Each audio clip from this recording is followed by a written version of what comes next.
Welcome to Anime Territory. This week, fortnight, whatever, we're covering this episode. We're covering Code Geass Season 1. As always, I'm joined by Shabalaba Ding Dong here, Ben Shaving. Hello. And we've got, I'd say special, but that might come off as insulting, guest, our good friend Dylan Roewe. I'm not sure how insulting it would be, depending on, how accurate it is, but... Okay. I mean, look at the people I hang out with, for example. Yeah, there's... Us.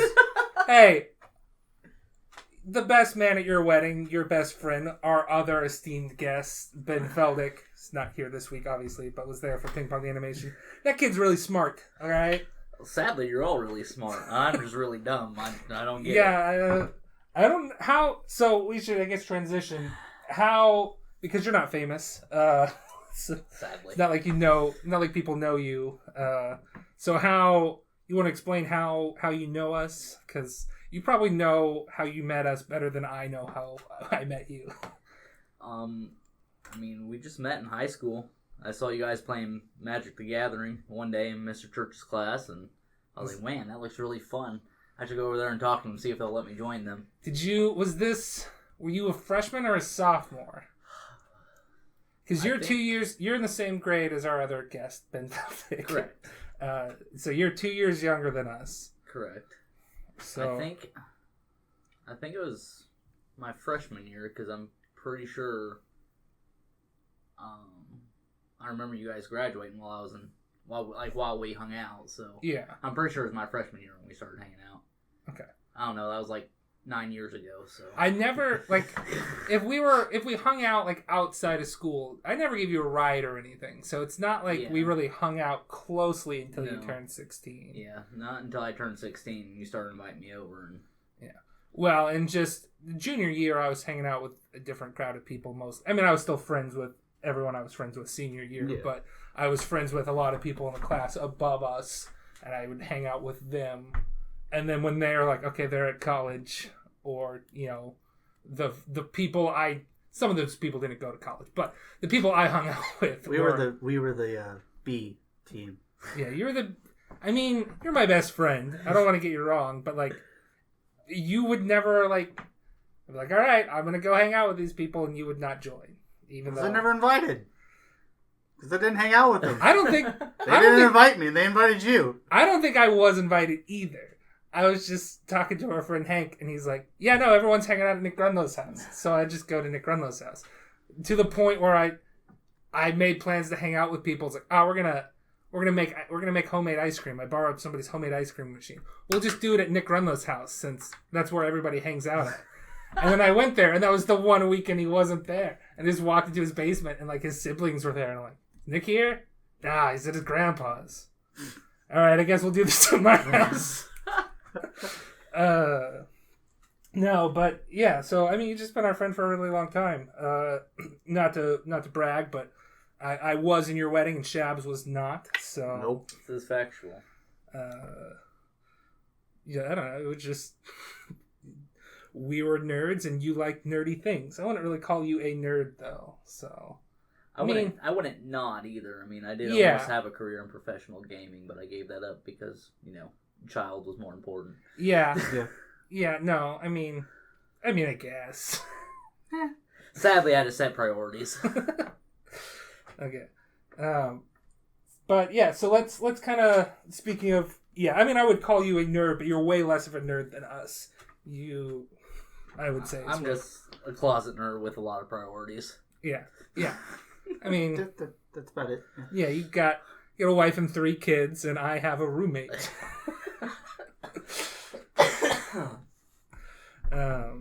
No, but so let's talk about your closet nerd helpings. How did you get introduced to anime? Spoiler alert, I know what it is. Spoiler alert, it's the episode we're doing right now. Code Geass was the actual first show I ever watched, and it got me hooked. So first show you ever watched, but I'm assuming you have some experience with Dragon Ball. Oh yeah, and... Not, but the first not show counting that Toonami and stuff you've seen just come and go, but yeah, the first show I sat down, looked it up on the internet, and just watched it through. Yeah, it was Code Geass. Yeah, because okay, everyone. everyone's heard of Pokemon. Like, yeah, I mean, I watched Pokemon as a kid. I watched Naruto when it was on TV after school. yeah. So How come I never remember Naruto being on after school? It was always I on don't know. right after You school. were probably watching sports. You're right. I was probably watching Cubs game. Yeah. That's what I did when I got home. You didn't watch anime until we forced you to because we were hanging out, and it's like Hank's back from college. He got into anime over into college, so I'm getting into it into a big way. I was into it when I was like 12-ish, but then it kind of subsided and became more video game focused in high school, just because that's what people would do. And then it's like, all right, my other best friend Hank got really into it. He's home. We're watching this show. I've never heard of it. It's something about Mysterious Girlfriend X. I don't know. It's like, what? We watched a lot of shows like that. And then you really got into it, Chet. We keep transitioning away from you, Dylan. I'm sorry. You really got into it with a different show, which I think is coming up on your list, so maybe I shouldn't talk about it. Okay. We'll talk about it later. Speaking of lists, Dylan, what's your top 10 favorite anime? We like to do this when our guests come on. So oddly enough, my favorite anime of all time is Code Geass. Just start at number 1. Sure, why not? Oh, am I supposed to? I mean, 1 through 4 is the only thing that actually has a solid list. Everything else is just kind of, it's all in the same category. That's kind of like what our list is. That's what our lists are. I'm like, this is it. This is how I felt the day I wrote down this list. As the top 4 shift a lot. I would even say like the top 5 shift a lot, and then things will come out of like the 6 through 10 will also shift. 6 through 12 will shift a lot. I'll say my 1 and 2 never rotate, but everything underneath 1 and 2 kind of come and go. But okay. I guess I can go back up. You guys know my favorite show. Yeah, it's Code Geass. We get it. It's the episode. That's why you're on this episode. Yeah, starting at the 10 spot, I guess. And you remember that show, My Little Monster? Yeah, okay. I love that show. I love that a lot. That's such a... I mean, I like that show, but it's... so good. It doesn't really have a satisfying ending, I don't think. A lot of the shows on this list don't have a satisfying ending. But yeah, no, I remember that show. I don't think you know that show at all. I have no idea what that show is. Oh, it's so good. It's the monster part really doesn't... There's not real monsters. No. She's just kind of an antisocial person, I guess. And there's like 1 or 2 episodes where at the festival, I guess she's in a haunted house and she's dressed like a zombie nurse. And that's about as monstrous as it gets. It's so good. I monster. I might know like the poster for it. That's... Demo's talked about it before. Our might be YouTube idol that, Demo. Yeah, I don't know the not American name for that show. Oh, that's I cannot remember it. But. That's whatever. It's only your favorite show. It's only your 10th favorite show. But another show I had in that same category was Maid-sama, the Kaiō Maid-sama. Maid-sama. Yeah. Okay. That's the one that's got a Gary Stu in it, right? The guy that she's interested in is like, he's just good at everything. Good at everything. Good looking. Yeah. Yeah. And she's a high schooler that has to work in a maid shop. Yeah. No, I've seen Maid-sama. Yeah. It's really good. I like it. Okay. I like the manga a lot better, but yeah, I guess it's a big difference between all of us. I read a lot more manga than I actually watch anime. Yeah, so. I mean, if there's a spectrum, Shabs is on the has never read a manga. I have never read a manga. I am on the if I need a satisfying ending to a show I really like, I'm like, okay, I'll read the manga. And then you're just like, oh yeah, I read this manga. I guess there may be an anime adaptation, whatever. And then I'm usually disappointed because it's nothing like the manga, and the manga's just a lot better. Well, okay. Like Tokyo Ghoul, for example.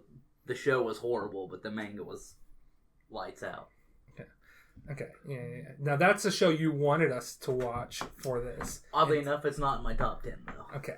Just because of how disappointing the anime was compared to the manga. Didn't they, like, redo one of the seasons or something? Yeah, it's horrible. It's horrible. Is the redo horrible, or is the original horrible? Or is it all horrible? So the second season of Tokyo Ghoul is miserable. It's the worst thing I've ever seen. And then when they redid it... The actual the Tokyo Ghoul or whatever, their new thing, it's actually not that bad. Okay. But it's based off a different manga than the Soul Tokyo Ghoul manga. There's okay. a separate Tokyo Ghoul manga to go with that show, and it actually follows it closely. Okay. Yeah. Sounds like a. I'm glad I switched this to Code Geass because I'm like, I don't know if I'll like Tokyo Ghoul, much less Shabs. And I know I like Code Geass, so I'll make Shabs watch it. It's a classic he's never seen before. So. Yeah, and Tokyo Ghoul's so heavily censored. Like, all the good fight scenes in that show are just so poorly censored. You gotta buy the Blu-ray releases. You want uncensored stuff. It's like, what, $100? If you're lucky, yeah. If it's a popular enough show, it might have a cheap enough Blu-ray release with how popular that show was. And just thinking like Fate Zero's Blu-rays are expensive as hell. It's like $300, I think. Gurren Lagann's Blu-rays are expensive as hell. Gurren Lagann's DVDs are expensive as hell. The first two are dirt cheap, and then like 3 and 4 and 5 and 6 of that are all like $50 each for like 4 episodes. See, this is also where me and Johnny don't see eye to eye, because I'm not a huge fan of Gurren Lagann. I personally don't really like the show, but that's Johnny's like favorite show, so I try. Well, spoilers. It's not my number one. Oh, is it not? It is not my number one anymore. My number one has always really shifted, but when I wrote down the list for the show, if this is what I need to get this set in stone, I think it's number 2 or 3. I guess that's spoilers, whatever. It's one of those numbers. What more spoilers? It's in my list. I'm kind of thinking I could ping your number one. I have it tossed between 2 shows, but I won't say them in case it's something that used to be. I used to put it around the 8-ish zone until I realized how much fun I had with it. Maybe not then. I don't think I know this. I think I do. I definitely told you what I put as. I don't remember. I was like, I'll tell you after the show. 20 weeks ago. I'll show you my list. I'll get your guess after the show and show you my list. So, no, let's just put your guess on record. What's your guess? My guess is either Fate or Steins Gate. Those are the 2. Oh, you're guessing the wrong person. Okay, so I'm not gonna say anything. So that was. We haven't talked about your number 9. But yeah, going back into my list, we've sidetracked a little bit. But Clanad / Clanad After Stories. I mean, you can tie them both into one, but... The last episode, I went on a mini rant about the end of Clanad After Story. It's just like, what? This is bullshit. You can't put me on this journey and then take it all away saying, nope, that didn't happen. Nope, didn't Fuck happen. that shit. That's... I mean, it's... You have no soul if that show doesn't make you cry. It's a fucking roller coaster. It is. And strangely, very like, there's no kissing in that show. Nope. There's no sex, though there is pregnancy. Like, there's just, like, wait, when did they, there's no like them becoming a couple. It's like, oh, I guess that happened at some point. I guess it just happened. You know? She's pregnant now. Okay. Whatever. I'm happy in a crying sort of way. Curl up naked in the shower, biting your knees, wishing you're dead. Kind of happy, but that's a Ludo reference for the astute listeners that also know the St. Louis-based band Ludo. Yeah. Okay, Clanad. Anything else you want to say about Clanad? I don't know. It's great. Okay, the ending sucks, but it's great. Clanad is a show I watched very early in my anime career back in... I think it was like my 5th or 6th. I mean, it was up there. It's highly highly recommended like 7 years ago. Yeah, I think it was my first romance anime that I watched, so... Okay. And then I went down the romance rabbit hole, and it just... That was Toradora for me. Toradora was my first romance. Toradora was in that rabbit hole. Yeah, it was like, what is this? I'm going to watch this. And I'm like, oh, this is some good shit right here. Yeah, Toradora about slapped in there number 10 with My Little Monster and Maid-sama, but I don't know. It's one of those shows that it just comes and goes. So Maid-sama was... Maid-sama, that was also number 10. You cheated. You put I did. 10s. I cheated. Okay. Because you said top 10, and I could have went like 25, so I tried to keep it top 10. Yeah, I could have gone to like 20. That's for after we finish our top 10s. We'll do our top 10 anime movies, and then we'll do our 11 through 12 or 11 through 20. But you could probably guess my favorite animated movie. Favorite animated movie or animated movie, whichever you want to call it. Summer Wars. Is it Summer Wars? Summer Wars. Okay. I love that movie. I love that movie a lot. I mean, we watched that movie a lot. We did watch that movie a lot. Oh, Okay. Steins Gate movie is up there too. Steins Gate Granted, I've movie never is- seen Steins Gate, so You watched the What? Steins Gate movie with us, You and watched you the really Steins loved Gate it. movie, not the show. yeah. It's a sequel. Yeah, no. All right, you're gonna have to be on for when we eventually cover Steins Gate in like 3 years. Oh God. Yeah, That's no, 'cause crazy. He kept yelling at me to watch it because like, hey, we're gonna be watching. That was like me watching Into Veva. We're not watching Neon Genesis. Well, that's your fault. You wanted to hang out with us bad enough, and we're like, we're watching Into Ava. That was what when I was showing Table I think Ava, so, yeah. because I watched Into Ava for the first time with Hank in his parents' basement at like 5 a.m. That wasn't me. That was You weren't definitely at there. your house. You weren't there. It was just me and Hank that time. Okay. Moving on. Going back to my list, number Yeah. 8 is Food Wars. That show, there's nothing wrong with that show. It's the greatest thing you've ever seen. People don't like the last season, and I can see why. I can see why. I didn't dislike it. I can't It say was it was whatever. my favorite season. Yeah, it's just one of those things that... I feel like the ending of Not quite my season taste. 4 was better. Pun intended. And I stayed up really late watching. I stayed up really late in college binging Food Wars once. I'm like, I should probably go to sleep, but can't sleep Can't because I'll sleep. just keep watching Food Wars. It's okay. I don't know. There's no conclusion. There's no There's no conclusion. romantic conclusion, I should say. No, none. It's just like, okay, that's not. The ships are there, but they haven't set sail. Mm. And then going back to my list, number 7 be Kuroko no Basket. Okay, Okay. this is the more recent basketball anime, right? It's. I wouldn't call it recent. I think it came I out when mean, I was in opposed high to school. opposed to Slam Dunk, which is Yeah. the basketball anime that I remember existing when I was getting I'll into say, because anime. I'm pretty sure I first watched Kuroko when I was a senior in high school, if I remember right. How does it compare to Space Jam? To Space Jam? Yeah, the The movie? only basketball I care about, Space Jam. And that one game I went to with my brother's sophomore year of high school, I don't know. Bulls versus the Raptors. I mean, I guess it'd be better. It's the simple fact that it's real anime, but What? What? Space Jam is anime. Japanese people would call Space Jam anime because they call all cartoons anime. That's their word for cartoon. I don't know. but it's not solely anime. Michael Jordan's in it. He's not animated. Did you see his arm stretch at the end of the movie? yeah. I mean, there's part of the movie he's animated, but Yeah, well, and there's anime with live action sections. like Space Jam 2, LeBron James gonna be in it. We watched Space Jam Did too. you? Yeah, Yes. yesterday. Can't It's bring myself something. to watch it. It's interesting. What I think the funniest thing to come out of it is the tweet that I came up with. I'm pretty sure I saw the tweet and then just You wanna? kind of put it off to the side because I didn't. The tweet was, "Internet be damned, I'd still fuck Lola Bunny." Yeah. Yeah, I did not like that one.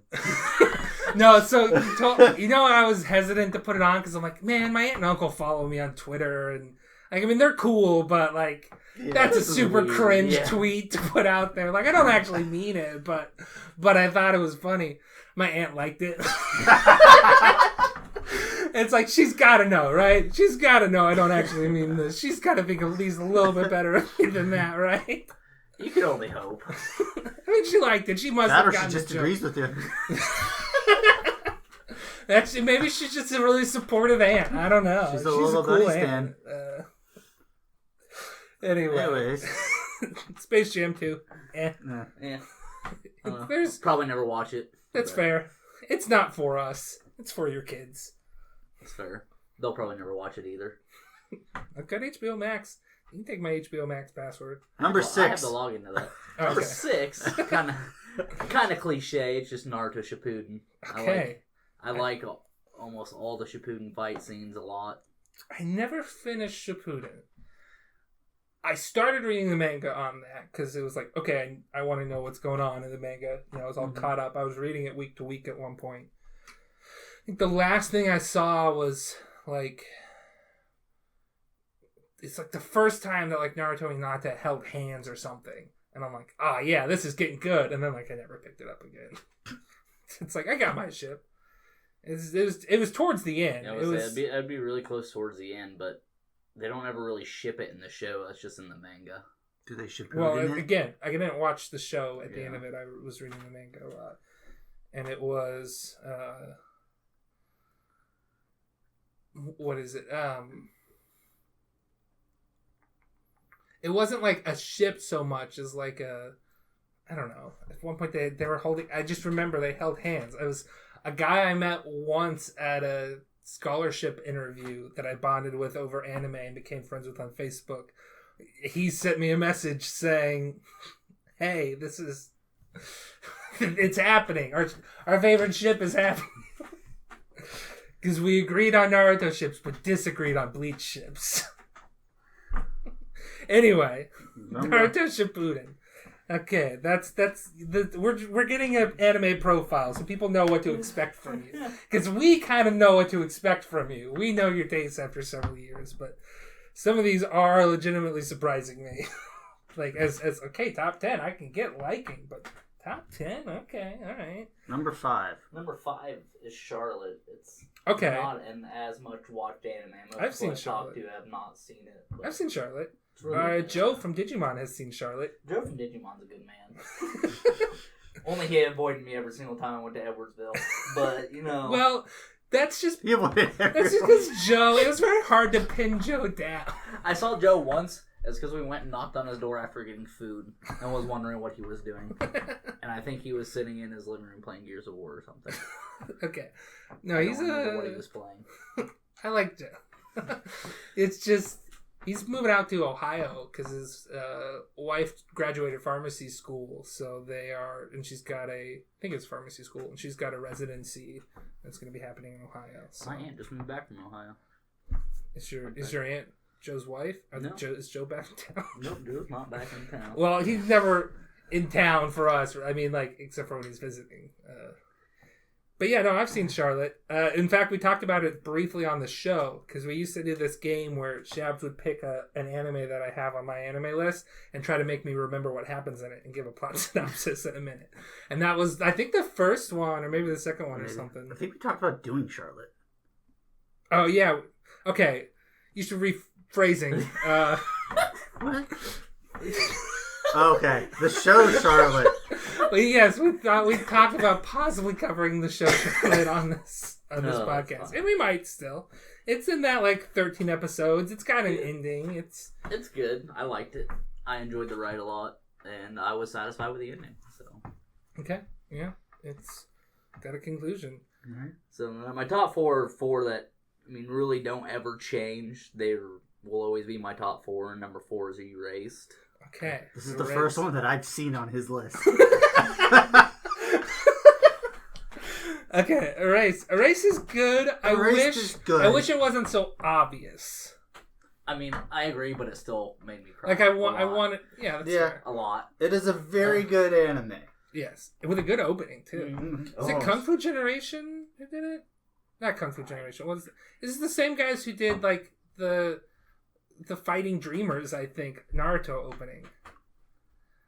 I can't ever name a band that does any. I don't know. I think the problem I had with Erase was there wasn't enough Pizza Girl. Pizza Girl. I vaguely remember Pizza Girl, so I think you're right. There was not enough of her. First and last episode, but nothing in between. Makes sense for that show, but I was just really upset about it. Okay. She might have been in like episode 2 or 3. I feel like they flashed back to him at one point. I don't know. Anyway. No, it's a really good show. Yeah. My number 3 slot is Anohana.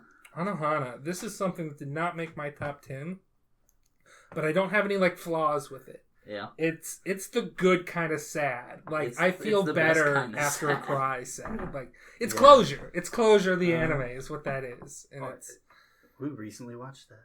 Yeah. I recently showed it to you. Mm-hmm. Like it was your first time watching it. Really this is before we started the podcast. And possibly it was like one of the reasons we started it. Yeah. We're like, see, look, we can watch a show that's this quick, and then we can like have discussions about it. So, but no, it's a really good show. Yeah, I would probably put it in my top 20, but it did not make the top 10. I would have to say one of my honorable mentions for that. Because Your Lie in April and Anohana kind of fill the same slot for me. Your Lie was Shabs' number 8? Something like that. It was on my list. Yeah. Your Lie in April. Number 7. It was the last one we talked about for you. So yeah, Your Lie in April, the show I also put. It'll give you a good cry. Yeah, like it's. If you want a good cry, it's just so good. There's some great music in that too. Yeah. You're lying, I'm a April, sucker now. for like classical music, piano, violin. Yeah, it's like whatever, I like, love it classical just- music in shows. I just never listen to it. Yeah. Out of shows. There's like a low end FM, like I think sometimes like 90.3 or something in our area would play classical music, and like if there's nothing else on, I'd go to that channel. I think it might have been like an NPR channel, and it's like, oh, they're playing classical music. That's good. That's what I'm talking about. Yeah. It's like, all right, yeah, I could go for some classical music is good. Like when I want to have something on, but like I'm reading. Yeah, just And, something like, I I want to can't- be mellow to. Something I don't have to pay attention to, but it just sounds soothing and it's relaxing. Like, I mean, it's classical music is not always soothing, but It's true. I get you though. Number 2. And number 2 is Full Metal Alchemist Brotherhood. Specifically Brotherhood. specifically, Brotherhood. Yeah, Brotherhood's better. yeah, So much FMA better. used to be on my top 10 list. It did not make the cut. It got pushed down. See, Brotherhood is, again, it's one of the shows like Code Geass. It was the second show I watched after watching Code Geass, and The original FMA is one of the shows I watched, because this is before Brotherhood was out. This is one of the shows I watched like when I was like 12, getting into anime. So like it was that prevalent. But I don't know. I always liked the dubbed better in FMA Brotherhood, and it just feels a little tainted now that like Vic Mignogna has kind of been Me Too'd, and it's like I really don't want to support him anymore. Like I've got his autograph from before it happened, and I'm just like just kind of feel icky. I mean, Just watch the I sub. mean, I couldn't name a single voice actor. To me, they're all just people doing their job. But What is like, it? Travis Williams, Mustang. Yeah, Travis Williams, And then Mustang, Bailey and is Laura Lust. Bailey is Lust. Think The that's one voice of the ones that voice I know. actors for Lust and Colonel Mustang are married in real life, and play D&D on Critical Role. nice. So But those are Yeah. the ones I think I can name. Again, on. FMA, something I listen. I don't listen to many dubs. I mainly only watch subs. So That was the one I watched dubbed. there are Because they said that the we've dub never is had good. this official conversation, but a good dub can be like really good. I agree. Mhm. Like I would never watch Space Dandy subbed because a phenomenal dub exists. I would Nowadays- never. I don't think I'd nowadays- ever watch. I might watch Cowboy Bebop sub, just for real. But like, also got just a really good dub. Like, Mhm.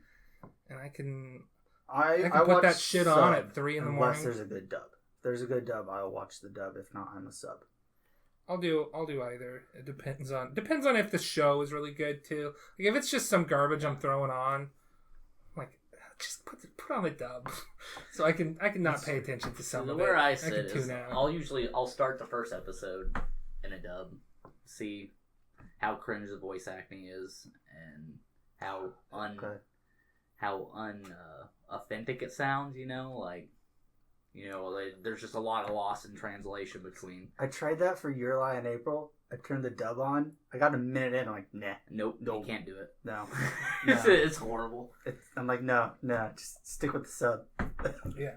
So No, I tried I that. just want to say that we are a pro sub and dub podcast officially. We're not sub only, we're not dub only. No, I we will watched not this one, I will though. not contribute to that.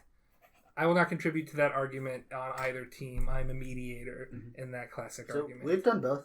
Code Geass, me and Johnny did dub. You did sub though, right? I feel like I've seen it subbed when I originally watched it, but maybe not. The first time I watched it dub. I don't know if I've seen this show more than twice now. I think this is my 6th time seeing it. I mean, It's Like, I whatever. honestly expected a little bit more. Like with the same thing with Brotherhood, I've seen through it. I've probably seen 5 or 6 Steins Gate times. like 7 times. See, that's so. I've seen it maybe 3 or 4. But they say, I can't remember what it is, but a person who likes to watch the same show over and over again, they have something wrong in their head. There's something about they don't like to see unexpected outcomes. They like to know what's going to happen. I mean, I guess I'd throw myself in that category. I can't remember. It's just something I read on the internet Yeah, a long while I back. But I get that. I get the idea of like comfort. Like this is gonna make me happy. Something Type wrong of with my thing. dad. There might be more than one thing wrong with your dad. All he watches is Monk. No, there's nothing wrong with him. But like, I also feel I can kind of get in that camp at points, but I can also get into the point where it's like, but if something bad is going to happen, all the happiness before it is going to feel hollow to me if I know something bad is going to happen. You know what I mean? Like, yeah, I feel that. It's like, I know this is going to turn to shit. I know this character is going to die. So any momentary happiness that they have now is going to feel flat because I know what happens in the end. Which, I mean, like, that kind of goes into a theory of life. Like, you can't think about the end too much. You have to worry about the now sort of thing. But when you know the exact end, it's like... I mean, it's also something I do, like, you know, I'll just be scrolling through shows trying to find something to watch, not knowing what I want to watch. And then I'll just throw on something I've already seen 100 times. Yeah. But, no, I get it, because you're like, all right, what's going to make me... what's going to be good? It's good.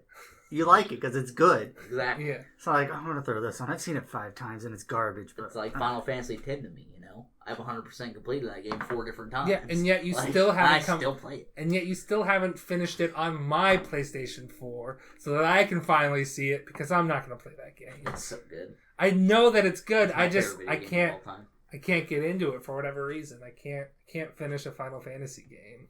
I start them and I can't finish them. I've 100% completed every Final Fantasy up to 15 excluding the online games. Wow. I mean, that's hard to do. So I'm trying to get there with Dragon Quest in that I've done Dragon Quest 1 and 2, almost all of 3 except for the bonus dungeon boss, final boss, which is not part of the story, but I'm playing Dragon Quest 7 now. I've beaten 8 twice. I've beaten 11 once. 10 is online.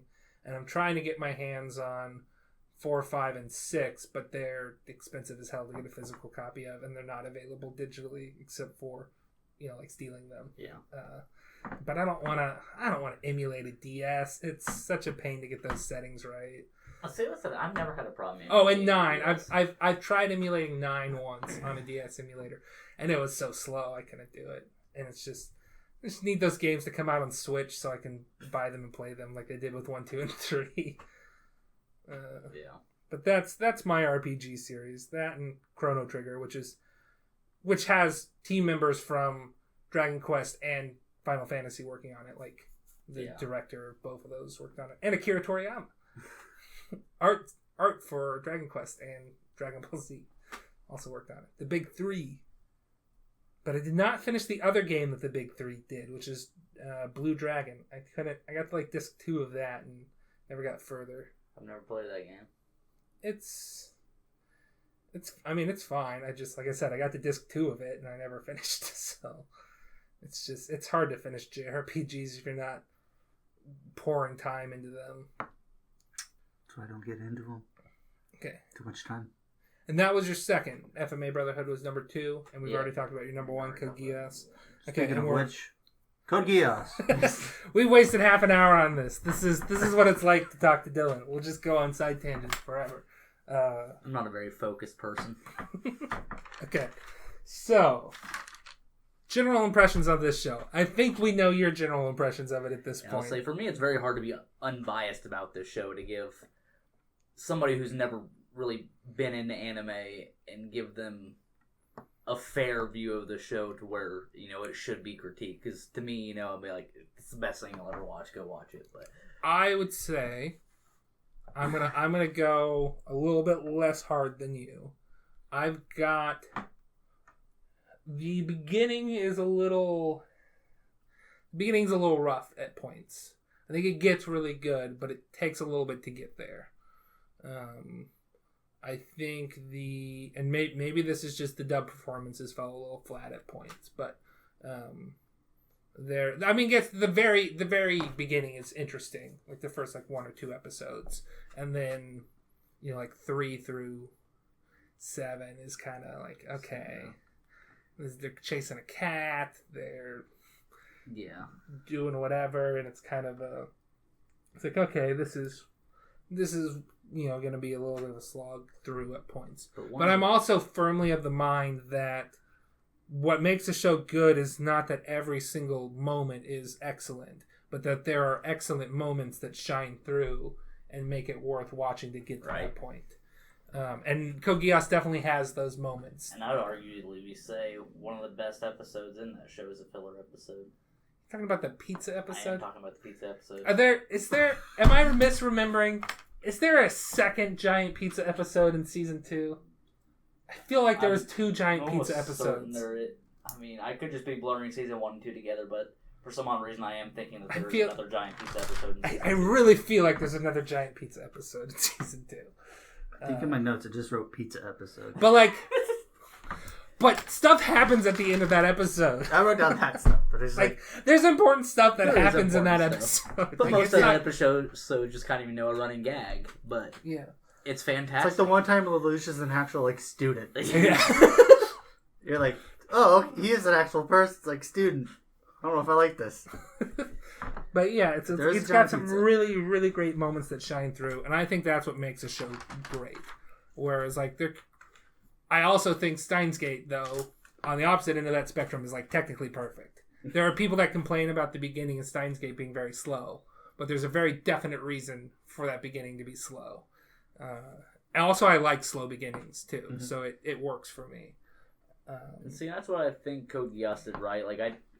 Their beginning is a little slow, but the first episode, the first episode he makes moves. Yeah, it does very good into explaining and mapping out how the show is gonna lay out, and it just how early you actually meet, C2 and see what a Geass is and everything.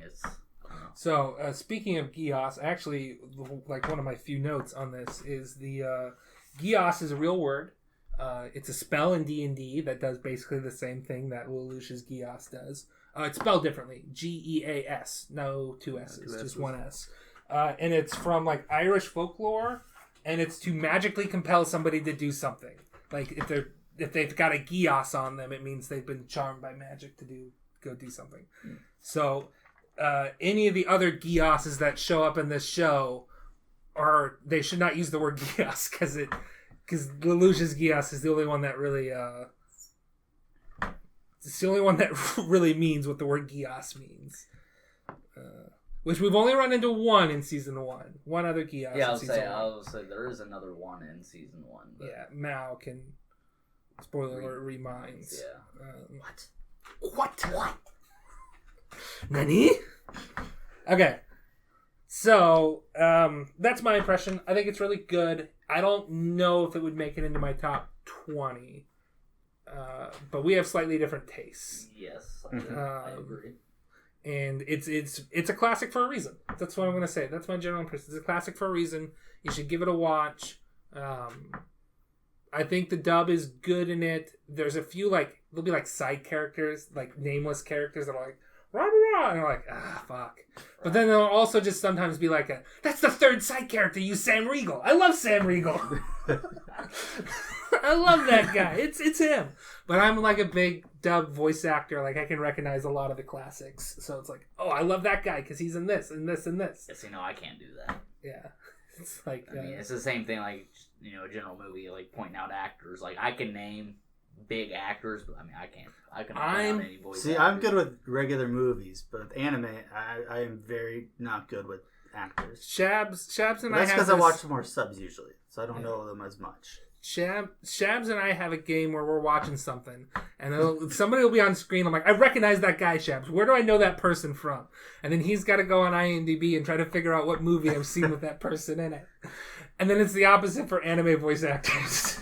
I've got to figure that out for him. So it's that sounds like this guy. And a lot of times I get it. Sometimes it's I'll get Todd Haberkorn and somebody else mixed up with him, and it's which one was that? Oh, it was this one. That's right. Yeah. I think Jerry Jewell and Todd Haberkorn I get mixed up. These names mean nothing to Dylan or Shabs. Todd Haberkorn is the main character in the My Bride is a Mermaid dub. Cool. Yeah, it is cool. Yeah. There's anyway. Let's continue on. Somebody. Never mind. Go ahead. Shabs, general impressions of this show. I would say I'm leaning more towards your sentiment. I think it goes from being good to pretty great. I would say I'm a little tier less than you, though, because I don't think it's... I don't know. I don't think it's like a perfect anime. I'm kind of lukewarm on it. I'm not sure why. I think the main reason why is I don't like Lelouch that much. I think he's kind of a dick. Which I guess makes sense, but it's just like, oh, why is he doing this? Why is he such a smug prick? I think they lean into that even more in season 2, and I think that makes it more enjoyable. Okay. Because it's like, okay, he's really going like, is he a hero? Like, is he an anti-hero in season 1? He's just like, and he's more strongly in the anti-hero camp. That's why I don't like it as much in the beginning, because he's just like, yes, I do this. I know everything. I'll never lie to Donnelly. Never. Yeah. I'll always tell you the truth, but only later, you. Once he like starts going to like the dark side, that's when I start liking it. Yeah. Because I think it goes like again, toward the first half of the season, I'd say it's good, nothing great, but then after a while, like the later parts, I'm like, okay, this is pretty good. I'm invested now. Yeah. So. I think we watched like the first like 8 or so episodes one night, and after that, I could tell you're like spacing out, looking at your phone, and it's like, Shabs is really like it's. I mean, I get it because like I know that it's going to get really good, but I'm kind of feeling the same thing. I'm feeling that like, okay, you know, we're trudging through this, and I look over to Shabs, and he's not paying attention, and that worsens my mood, and it's like, come on, man, pay attention, and then. I can't say that out loud because I'll sound like a dick, and then I can't blame him because I was probably doing the same thing the episode before. But I could tell that, and then I could tell like, okay, it's starting to really pick up. I looked up at one point. I looked up an episode. I'm like, is that this season? Yes, that is this season. That's gonna hit him hard. That's a moment that's gonna hit hard. But it's like episode like 23 ish. Yeah. Do you know what moment I'm talking about with that vague? It's 22. I was say, I think it's an episode before, but I do believe I know what you're talking about. Okay. I looked it up. I'm like, okay, good. That's this season. That'll help. Yeah. It's towards the end, but that'll help. And it was getting better by then at that point anyway. Yeah, like, see, as just, to refresh my mind, I've seen the show a bunch, but, I wanted to rewatch it again before I came on here, and I literally watched the first 21 episodes yesterday. So, well, you were also homesick from work. I was homesick, and I had the time to do it. But whereas, like, if I wasn't homesick yesterday, like yesterday after work, I was just gonna watch like episodes 1 through 6, and then I was just gonna watch like 20 on because I could piece together. Oh, you're gonna skip the middle? Yeah, because I could piece together the middle good enough to. Just off memory to... If I'm looking at the notes, I think episode 10 is when I started to pick up. Okay. Like the mountain and the landslide. Okay. So that's like the first time whoa, that's interesting. That was like a big like operation too. So it's like, okay, you could really see that was like the hotel was the first like introduction of them as the Black Knights instead of just a random terrorist organization. But the hotel, I don't think they were actually introduced. I think it was after that episode they dubbed the name. I think at the very end they're like, we're the Black Knights. Yeah, they all showed up at the very end, I believe. Zero was a big name already. Yeah. But, okay, let's transition. It's Shabs, good. It's great, so go watch it. Yeah. We're going to talk about spoilers now. I mean, we probably spoiled some things already. All right, we're 45 minutes in, so I'm going to blaze through this. Yeah. Episode 1. Lelouch is an exiled prince of Ventelia, runs into a mystery girl, and is given power, named Geass, to control people. Alright, and then, the episode ends with him ordering soldiers to kill themselves. You're like, okay, that's interesting. Yeah, a good hook. It. Episode 2. Lelouch steals Valletta New's Nightmare, which is her Gundam. Yep. And launches a counterattack. Yep. His childhood friend Suzaku is a Britannian soldier, but he's Japanese. That we'll get later. Pilots an experimental nightmare named Lancelot and thwarts the terrorist group. Lelouch, however, is able to get to Prince Clovis, his half-brother, and kills him. Got it. That's episode 2. Clovis, voiced by Sam Riegel. Dead. Episode 3, Lelouch question. You can, if you got like. Yeah, we'll interject. Interject. Episode 3. Lelouch questions Clovis about death. This is a flashback. Okay. Lelouch questions Clovis about death of mother. Learns it was planned by one of his relatives, who are royalty, because he's a prince, technically. 17th in line for the throne. Or 17th prince. That was nice. Doesn't count the princesses, I don't think. But he's the 17th prince. Go on. He learns his classmate Colin is part of terrorist group and uses Geass to learn her motivations. Got it. Tries to use it on her again, but doesn't work. Learns he can only use it once per person. Yep. Colin suspects Lelouch to have been at that Shinjuku battle at the beginning. Yeah. But Lelouch is able to trick her with a phone in a shower scene. I got distracted though because I don't remember what happened. Yeah, there was no nipples in that scene. We were talking before the show started. There are nipples in this show, and Dylan did not catch them. Well, it's found it weird there was a phone in the shower. I mean, that's probably a rich person thing, isn't it? Yeah. I mean, it wasn't technically in the shower. It was like, I mean, it was on the wall right next to Do you have a landline in a bathroom? No, but my cell phone's always in the shower with me. Like, it wasn't a cell phone, though. It was a landline. It had a cord and everything, I think. Yeah. I don't know who would put a landline in their bathroom. That's weird, but... Rich people shit, man. What happens out of important business associate calls when I'm fucking my wife in the shower? Or the maid, or whatever. I don't know. Rich people stuff. Myself. Or myself. Look, man, you didn't have to bring real life into this. Anyways, at the end of the episode, Suzaku is arrested for the murder of Clovis. Yep. Episode 4. Lelouch dons the pseudonym Zero and teams with Colin and Ogi to rescue Suzaku. Yep. Lelouch uses Geass on Jeremiah, also known as Orange Boy, voiced by the excellent Crispin Freeman. Kyon, and Haruhi.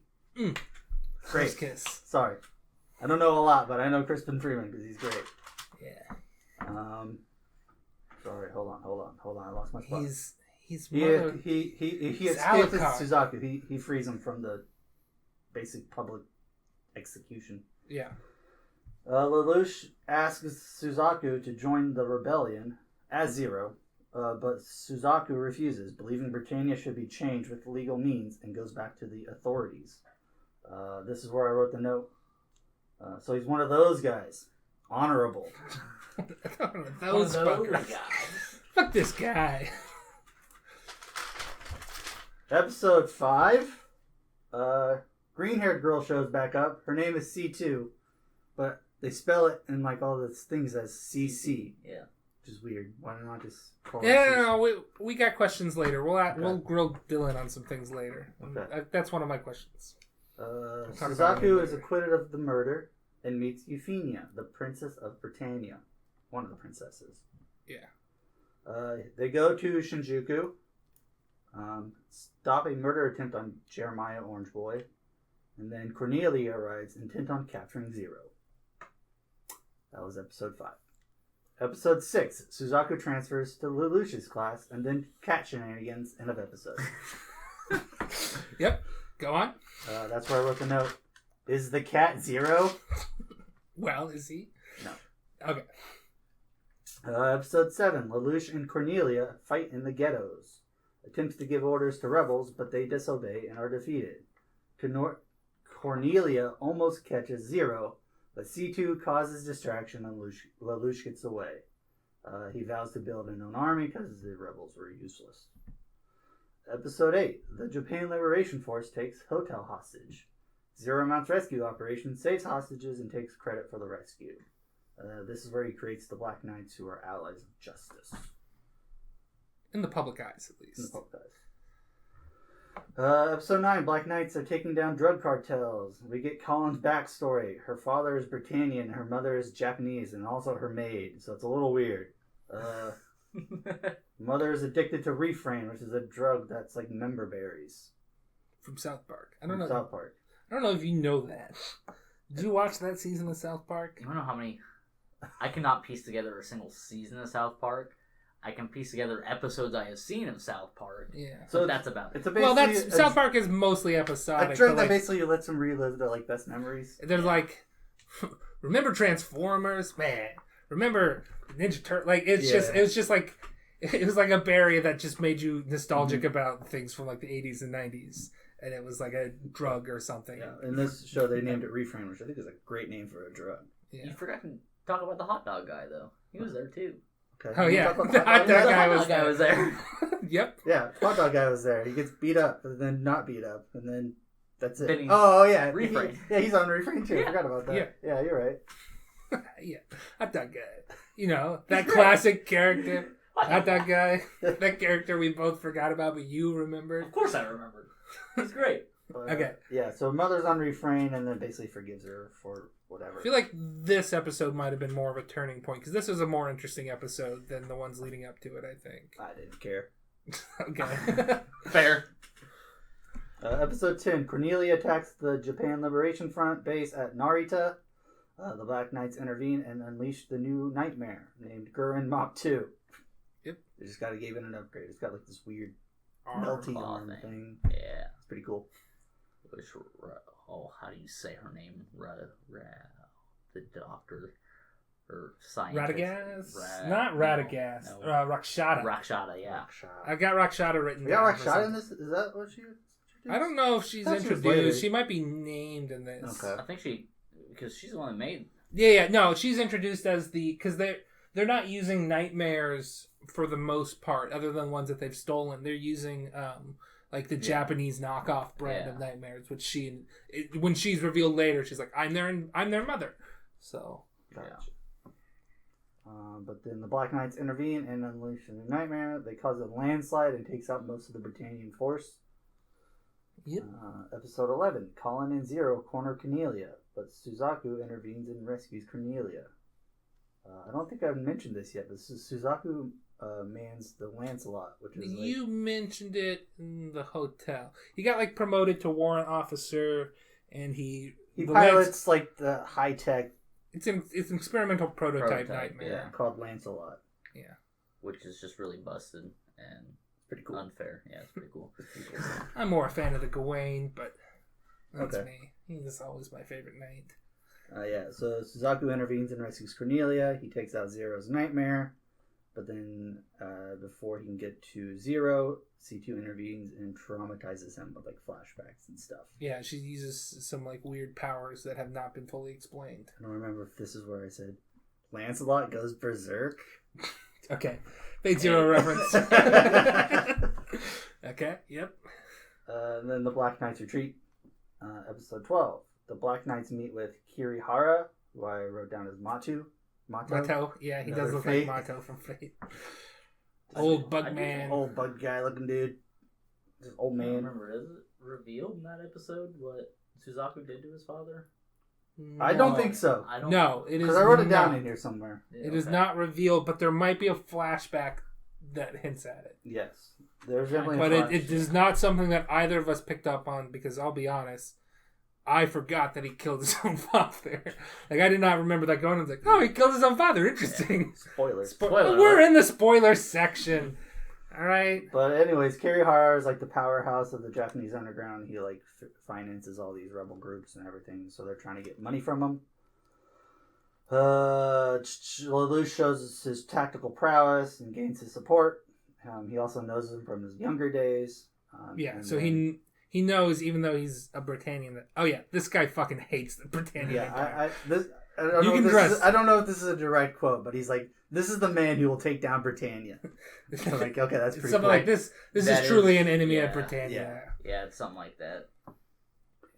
This man has. Then the episode ends with revealing that Shirley's dad, this is the first time mentioning Shirley. Shirley is like a friend of Lelouch, school friend of Lelouch, who has a huge crush on him. Oh yeah, like huge crush. She's not been plot important until now. Yeah. Anyway, Shirley's dad died in that landslide, and then they kiss, or she kisses Lelouch. Yeah, like after his funeral or something in the rain. She's just overridden with emotions, and she thinks that might help. Not after the funeral is. It was before. Yeah, because she invited him out to that show or whatever, and then Lelouch was late because he was doing Zero stuff, and she was late because she learned. That's what it was. That's right. Yeah. And then she's all crying, upset, and all like, "Here, let me take advantage of you while I'm crying and upset." Yeah. Here's the hint here. I don't think kissing your crush really helps with grief much. You can't put something that trying to force something that happy to overcome grief. I don't think really works. I don't think you can ever force happiness to coat grief. I just don't think that works under any situation, no matter how you decide to coat your grief. Yeah. But now I've very rarely kissed a girl. It's been I'm 26, so 8 years. 8 years this month. Pretty sad that you know that. Yeah, that's well, I knew it happened sometime in the summer. Okay. And it was towards the end of the summer. Okay. So a little weird. Look, man, it only lasted a couple months, all right? And it hasn't happened again since, all right? There's not much I can do. Anyways, at some point when Shirley is identifying her dad, Valletta, who's like a soldier, notices the picture of Lelouch and kind of gets like a... She's got a hazy memory because he commanded her before he wore like any mask and stuff. Mm-hmm. But her memory's all jarred because of the brain rewiring. Yeah. So then she suspects Lelouch and questions Shirley about it. Episode 13 is the battle between Britannia and rebel forces at like the boat dock. They're fighting. Lelouch bombs the Japanese Liberation Front freighter, claiming it was like suicide. Like they did it so the Britannians couldn't capture them. Yeah, but he did it. Yeah, he definitely did it. Like this is where I'm like, oh shit! It's like, oh damn, he did that. Interesting. Yeah, he hit the butt. Yeah. Lancelot shows up and attacks Zero and forces an ejection, which basically knocks him unconscious.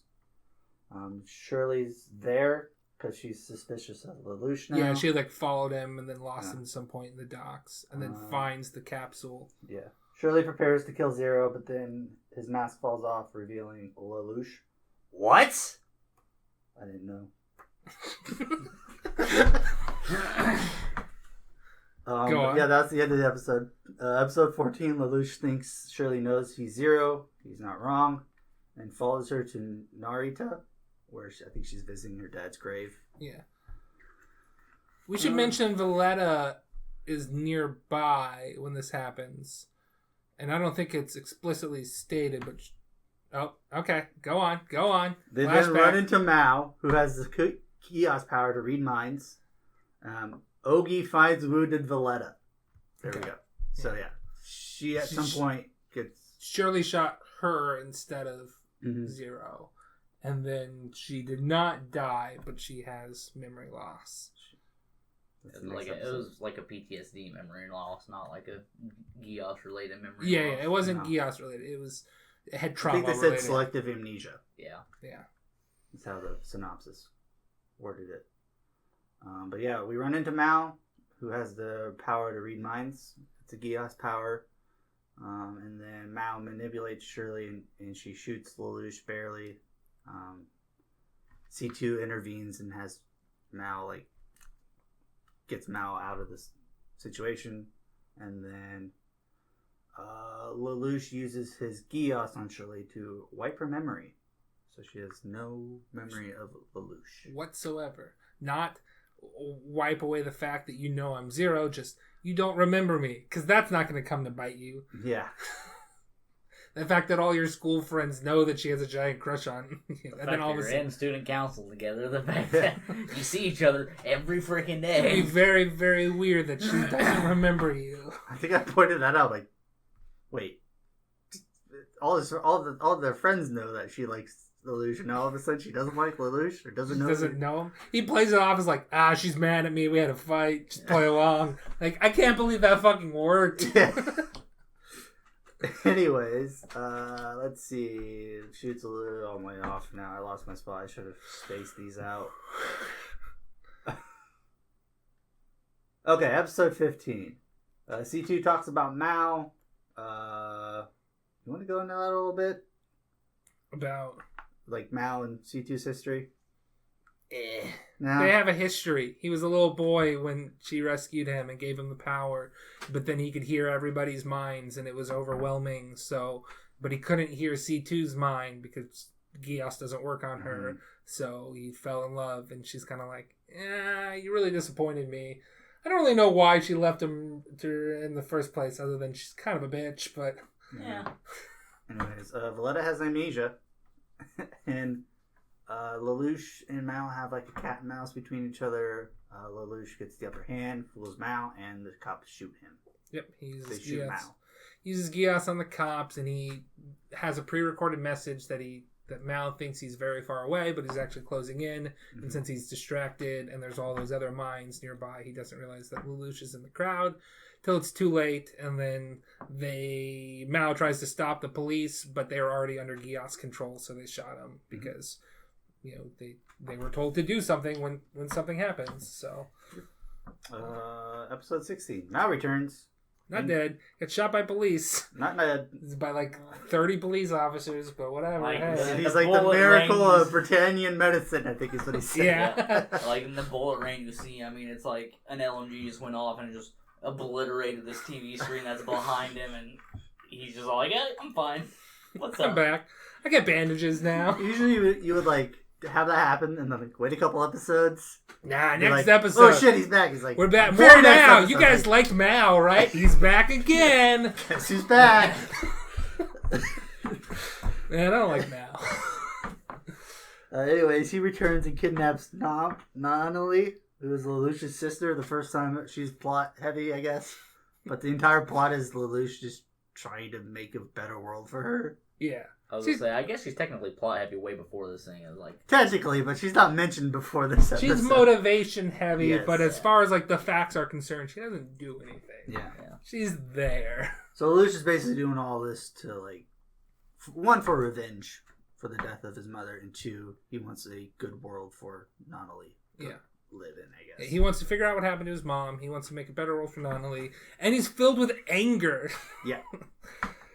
Oh, season 2 is so great. we Don't spoil it. We gotta watch. Spoil it. It's so great though. Okay, so Mao returns, kidnaps Nanali. Lelouch and Suzaku work together to save Nanali. Mao reveals Suzaku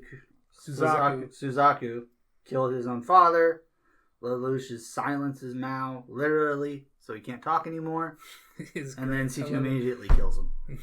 Never speak again. Again, I think it would have been funnier if this Mao was just in every episode just not saying anything. No, couldn't say anything. That'd be fantastic. Because that was like his whole thing is he'd manipulate people by reading their minds and getting to what they want. And like you don't want me to reveal this secret that you've been selling you can't do it. guns to the Black Knights. And it's like his mind powers are not useless because he can still act, but like his manipulation that came with that is not there And he beat anymore. Lelouch in chess because of it. You know, Lelouch has never lost a chess match until he had to play someone who could read his mind. Yep.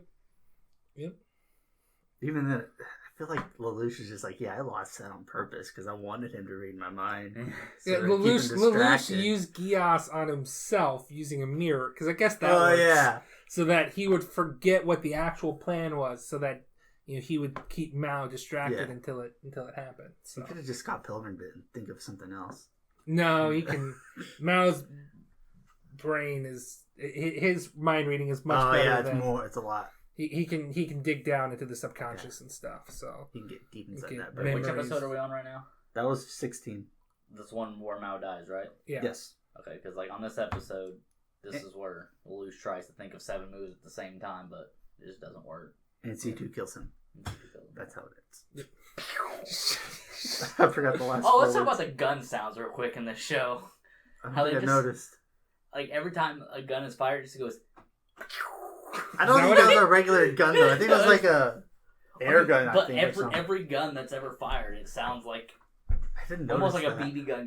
It's not like a bullet sound. It's I don't think I noticed the sound design, but that's one of my flaws is that's not something I technically know unless it's the pot smashing noise or the Wilhelm scream. I don't notice the sound design much. I So. just think I assume, this is a different world. They might have different sounds. Yeah, they're future guns. They're in the Yeah. far distant future of 2017, which is something I kept bringing up when we were watching it. It's like, why? That doesn't work like that.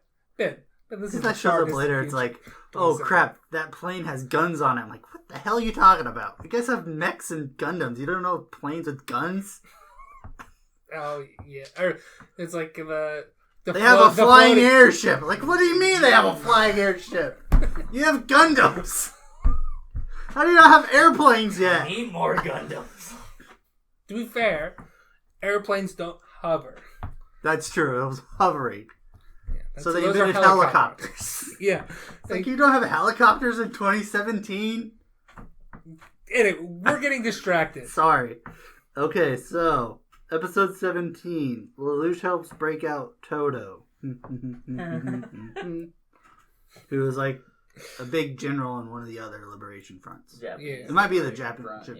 Yeah. He's like one of their heads. He's Steve Bloom. Spike Spiegel.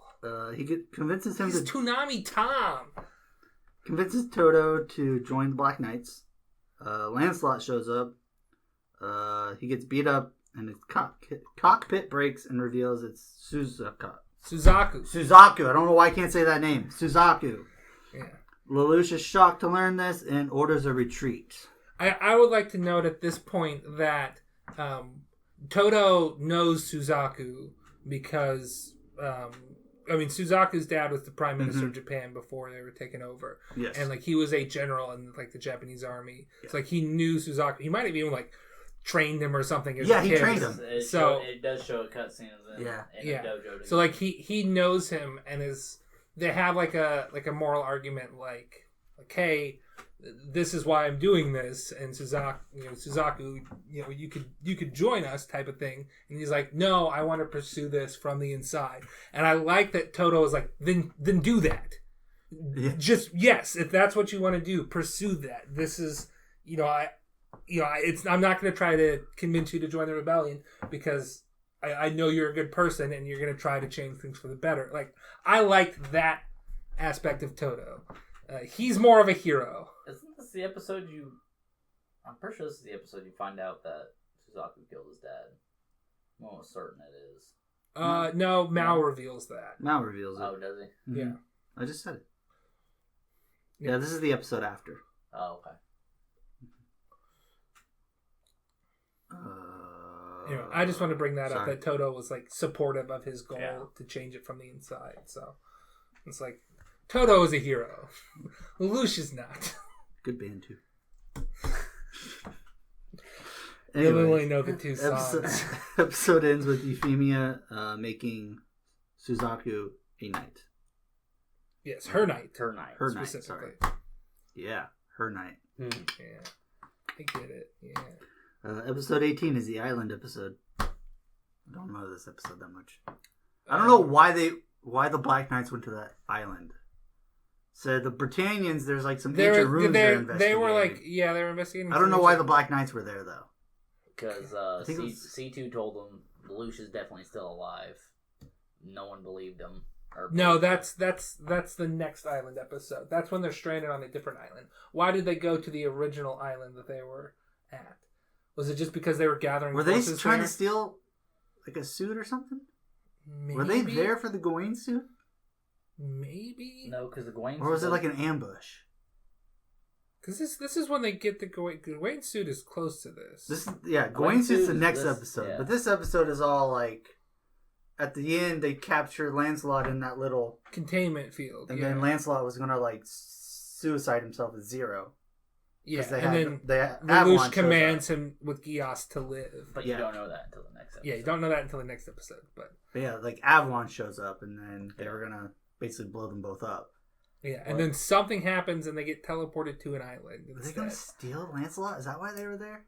I feel like maybe, they were trying to ambush it. That's why because Rakshata developed that like containment field that makes nightmares not work. That's what it was for. Anyways, that happens. End of the episode is they're about to blow up Lancelot and Zero and Suzaku all at the same time. Yeah. And then end of the episode. It was Suzaku's orders to keep Zero there. Yes. And then when Lelouch commands him to live, again, revealed in the next episode, he breaks orders. And that causes something to happen where they get teleported to an island. I'm not actually for sure I don't know how they ended up on the other island. Is it something that the person that... I don't want to give too many spoilers, but is it something that the person that C2 is always speaking to when she's speaking by herself did? Because I feel like she's like, why did you bring him to the island? Or why did you bring them to the island too? Because this is something I'm vague on. I don't really remember what that all comes to. Because she does reveal in this season who she's talking to. She uses a name. She uses the name of Lelouch's mom at some point when she's like, oh, she's been talking to somebody with the same, at the very least, somebody with the same name as Lelouch's mom. And there's something going on where, like, the gardens that were at his mom's estate are the same as the gardens they have on the top of the government building. So there's something with his mom, and maybe she's not dead or something, because C2 is revealed to have been talking to her, and the person she was talking to was responsible for bringing all those people to that other island. Yeah. And it's very like, how, what? Okay. Anyway, the next thing starts up. So Suzaku, Colin, Euphemia, and Zero are stranded on an island. They're all on an island.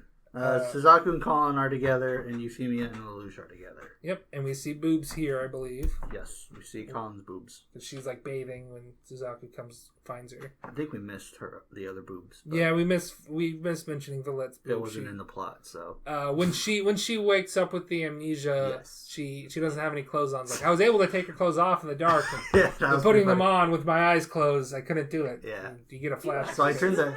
Yeah, you did. Yeah. We rewound because I missed it. Ben just goes, "Ooh, boobs," and I'm like, "What?" And we had to go back. Actually, see, I mean, I know they're there, man. I could have sworn that was censored. Huh. I don't know. Maybe it's because you watched the sub. We watched it on the same website. We watched the Funimation. Maybe the sub censored them. I don't know, man. I don't know. They were not. You don't want to read. You don't want to read boobs. Now I gotta go rewatch that episode. Okay. Anyways, Suzaku and Colin are together. They talk, blah, blah, blah. They're revealed they're both the same classmates. They kind of do a philosophical talk, whatever. Colin reveals that she's not Colin Stotfeld. She's Colin Suzuki. Yeah. She's half Japanese. I think she says, I'm Japanese. I don't think she explains she's half Japanese, half Britannian. And then Euphemia and Lelouch end up together. Euphemia tells Lelouch that she knows he's Zero. And has been suspecting since they had a talk in the hotel. And he's like, "Yep, you got it." And they kind of they're half siblings, so like they know each other. They're like they hung out as kids, and they were actually friends. Like Lelouch was not friends with a lot of his siblings. Yeah, but he was friends with Yuffie and Cornelia. Yeah, so was he friends with Cornelia too? Yeah. Cornelia knew him. I don't know if she they hung out together because in that one flashback episode they show all three of them laying on the ground staring at the stars. But okay. So I knew that like Nanali and Yuffie got along well, and I feel like Cornelia has happy memories of Nanali. Like I feel like Nanali might have some contempt from some of the other. I feel like Yuffie has some contempt from some of the other siblings, but. Anyways, at some point they all end up together, and then they fall into ruins. There's a weird reaction with Lelouch's Geass to have him fall in, so there's a little bit of foreshadowing there. And then Colin and Lelouch steal the Nightmare Gawain, and it is revealed that Lelouch used Geass on Suzaku to command him to live. So they reveal that the next episode, or this episode, that he used the Geass on Suzaku. Episode 20 is Assault on Kyushu by a former Japanese government. They are helped by the Chinese. Yeah, all the forces are Chinese, but they're like flying Japanese flags and saying this is for Japan as an excuse. Like, oh, we're helping the Japanese. We're not declaring war on Britannia. Britannia fights back. Lancelot's put in there. Lancelot is cornered and his power runs out. Zero flies in to help him and defeat the rebels because he's like, nah, we're going to do this ourselves. We don't. This is a bad image for us. Yeah. So we're not associated with them. We're going to help you defeat these guys because these guys suck. These guys suck. We'd be trading. Japan would be trading one master for another, and then nothing would really change. I want to be the master. Where it's not actually, I don't think ever mentioned, but foreshadowed in this episode. This is where Suzaku starts picking up on the fact that Zero is Lelouch. Okay. I don't know if picked up on that, but I'll have to trust you on this. He's seen it 6 times. I'll trust him. Yeah. Episode 21 is the summer festival, the pizza episode. Hell yeah. Best episode. Mm-hmm. Stuff happens. The big thing is Euphemia reveals the plan to turn Mount Fuji into an area where 11s can be referred to as Japanese again. So that's another big plot. Japan is no longer called Japan. It's called Area 11. And the Japanese are called 11s, and it's like a derogatory term. Yeah. And like Britannia's like standing thing is that numbers are less than people. Like Britannians are more than them. It's a very your typical colonialism type of stuff. Backing up to the last episode, you also find out that Yuffie and Suzaku are romantically involved. Gotcha. Yeah. And does she say, I order you to love me? I order you to love me. Okay. Done. And I will. Yes, ma'am. Yes, ma'am. Already did. Yeah. So she makes this area to where Japanese can be Japanese again. Lelouch is not pleased, believing that Euphemia is being naive. It's like I've looked at this scenario. It's not going to work. I've analyzed it from every I've angle. analyzed this idea. It's not going to work because I'm so smart. There's a lot of Lelouch moments where it's like, I'm so smart. I'm so smart. I never liked chess. I lead with the king because the followers have a good leader. Like, no, shut the fuck up. Don't put your king in the middle of the board. I don't like Lelouch that much at the beginning of the season. It's like, I'll defeat you in 11 moves. Because we're in Area 11. I don't know. Anyways, so episode 22. Euphemia is about to open up this area. Zero comes in, is like, I want to talk to the princess. They're like, okay. Euphemia is like, no, let this happen. Yeah. Trust this man, because she knows. Mm-hmm. So Euphemia and Zero discuss Japan's future. They kind of come to an agreement, and then Lelouch is losing control of Geass and accidentally orders Euphemia to kill all the Japanese. Yeah. He's like, all right, I'm on your side. And she's like, yeah, I would have never... He's like, I would have made you shoot me. And she's like, I would never have shot you. And it's like, you don't understand. I have a certain way that people want to do what I have to say. Like, if I told you to kill all the Japanese, Geass activates. She runs out into the crowd and yells, "Soldiers, please kill all the Japanese!" Now, first she fights them to commit suicide. Yeah. Oh, yes. Will you all please die? That was the most adorable part of this entire season. It's just like, will you guys all please die? You guys commit suicide? I guess I can't really ask you to do that. Oh, well. Just shoots a guy. She does. It should be noted, she does fight it. She does later fight on, Lelouch theorizes that it was because the command was so against her nature that it took a while to take root, but it did take root. But yes, he accidentally orders Euphemia to kill all the Japanese. Euphemia orders the killing of all Japanese, and a massacre ensues. Yep. Zero does shoot her. He's like, shit, I don't want this advantage, but I'm going to take it. Mm-hmm. Oh, this is the next. I'm sorry. Let me finish my notes. Okay, go on. Lelouch spins the situation and orders the Black Knights to defeat the Britannians, protect the Japanese, and kill Euphemia. So like leukemia. Okay, I got it. Euphemia. You said Yuffie, that's what they call her. Yuffie. It's true. Yeah, they do. So he spins. It's like, this was all a trap. They did this on purpose. Now we have to fight back. And it's like, oh shit. I mean, he's taking advantage of a bad situation. So it's like, you son of a bitch.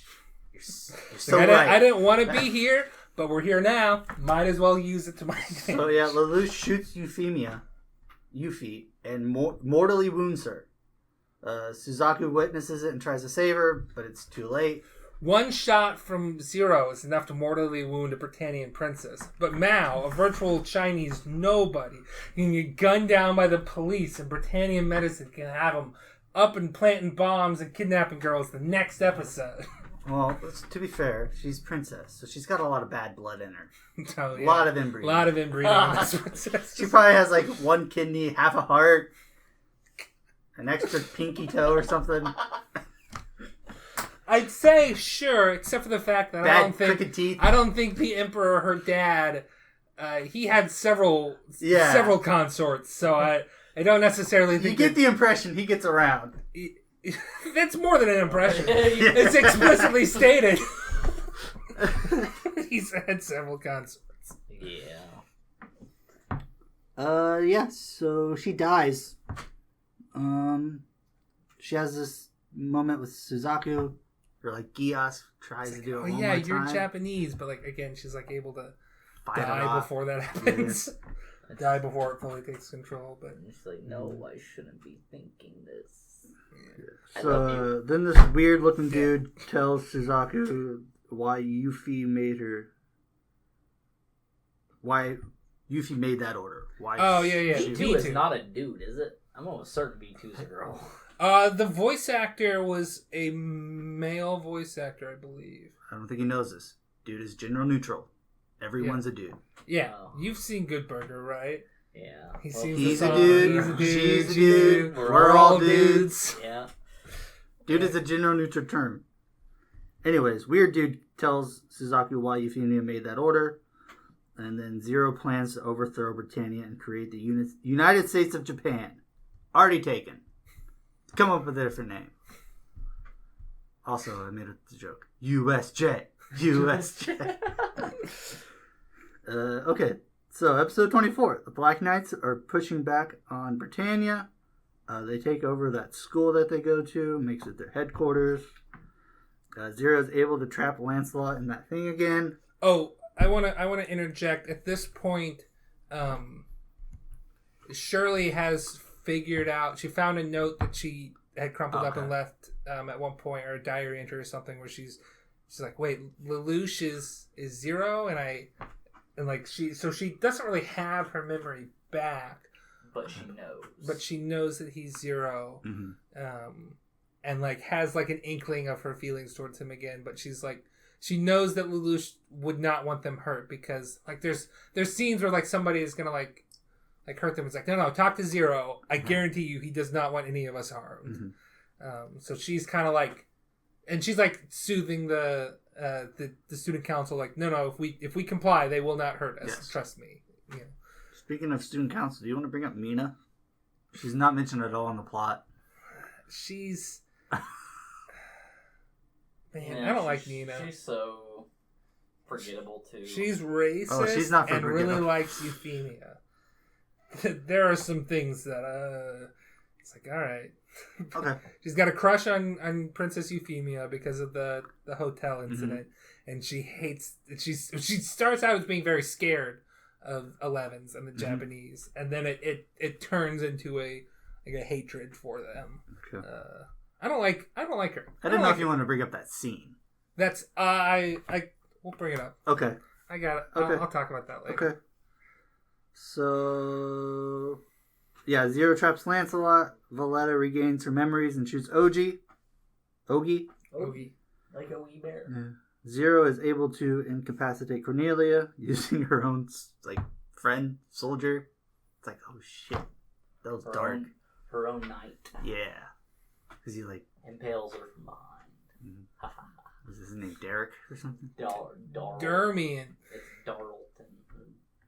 Dalton. It might But be it's got an Dalton. R in there. It's like Darlton or Darlton. They might just. I think that might just be the Dalton voice in actress the for sub, Euphemia or might have just like, I can't pronounce this. It's Dalton. But okay. But in the sub is Darlton. It's got an R in it. It's like Dalton, but it's got an R in it. And then Nonnally is visited by that same weird dude that we saw earlier. V2. Yep, and I believe he kidnaps her. Next episode. Okay. Lelouch uses his Geass on Cornelia to learn who killed his mom, but she doesn't know. Clovis thought that Cornelia was one of the two people that knew. And then But Cornelia was in charge of like his mom's or Lelouch's mom's security. That's what it was. And yeah. Lelouch's Her mom ordered called her off. to Call off the security that day. Yeah. So now he's just like, what the heck happened? So Lelouch's mom knew she was going to be attacked that day. Or supposedly, yeah. That's the conclusion he comes to. But Nunnally is taken by that weird dude to that same island with the ruins. Lelouch completely abandons the Black Knights to go rescue her, leaving Toto in charge. Yep. Lelouch is confronted by Suzaku at the ruins. Colin followed them there too, as did Orange Boy, who's now like a weird robot dude. Yeah. Yeah, he's got some sort of experimental nightmare or something, Yeah. ship or something too.